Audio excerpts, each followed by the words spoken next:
বিশ্ব দেখছে ইরানে যুক্তরাষ্ট্র ইসরায়েলের যৌথ হামলা। ইরানের পারমাণবিক কর্মসূচির বিরুদ্ধে সরব থাকলেও দেশটির সঙ্গে সরাসরি সামরিক সংঘাত এড়িয়ে আসছিল ইসরায়েল। তবে হঠাৎ এই সময়ে তেহরানে কেন হামলা, তার কারণ নিয়ে চলছে জল্পনা কল্পনা।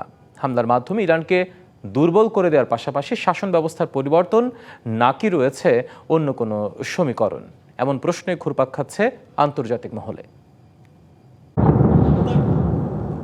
তেহরানের রাজনৈতিক মিত্র ও লেবাননের প্রক্সি বাহিনী হিজবুল্লাহ ইরানের হয়ে পাল্টা আঘাত হানবে এমন শঙ্কায় দীর্ঘদিন ধরে দেশটির সঙ্গে সরাসরি সামরিক সংঘাত এড়িয়ে আসছিল ইসরায়েল।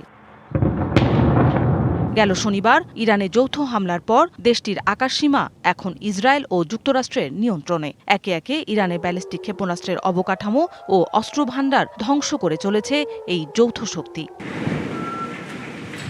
জবাবে ইসরায়েলের উত্তরাঞ্চলে হিজবুল্লাহ তুলনামূলক দুর্বল রকেট ও ড্রোন হামলার পর ইসরায়েল পেয়ে যায় কাঙ্ক্ষিত অজুহাত। বৈরুত সহ লেবানন জুড়ে হিজবুল্লাহ নেতাদের লক্ষ্য করে বড় ধরনের পাল্টা অভিযানের ঘোষণা দেয় তেল আবিব।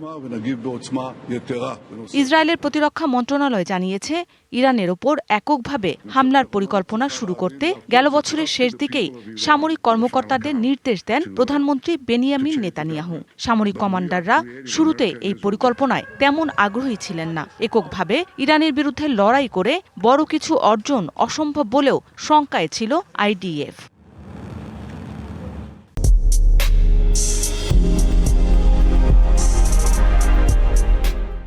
দীর্ঘ আলোচনার পর যখন স্পষ্ট হয়ে যায় ইরানের ওপর হামলায় অংশ নেবে যুক্তরাষ্ট্র, তখন ইসরায়েলি জেনারেলরা তাদের মনোভাব পরিবর্তন করেন। তেহরানের ক্ষেপণাস্ত্র ভান্ডার ধ্বংস, পারমাণবিক কর্মসূচির ক্ষতি, এমনকি ইরান সরকারকে পতনের দ্বারপ্রান্তে ঠেলে দেওয়ার একটি ঐতিহাসিক সুযোগ হিসেবে লুফে নেয় তারা। সোমবার ইরানের ক্ষেপণাস্ত্র হামলায় ক্ষতিগ্রস্ত একটি এলাকা পরিদর্শনে গিয়ে বেনিয়ামিন নেতানিয়াহু বলেন, স্বৈরাচারের কবল থেকে মুক্তি পেতে যাচ্ছে ইরানের জনগণ। ইসরায়েল ও যুক্তরাষ্ট্র তাদের পাশে থাকবে বলেও আশ্বস্ত করেন। গাজা যুদ্ধ ছাড়াও গেল কয়েক বছরে সামরিকভাবে বেশ শক্তিশালী অবস্থানে ইসরায়েল। সিরিয়া ও লেবাননে ইরানের প্রক্সি বাহিনীকে দুর্বল করে দিয়েছে দেশটি। বিশ্লেষকদের মতে ইরানের পাশাপাশি হিজবুল্লাহর বিরুদ্ধে ইসরায়েলের এই অভিযান মূলত কয়েক মাস আগের নেয়া পরিকল্পনারই অংশ, যা বাস্তবায়নে তারা শুধু একটি অজুহাতের অপেক্ষায় ছিল। মৌসুমী শান্তা, ডিবিসি নিউজ ডেস্ক।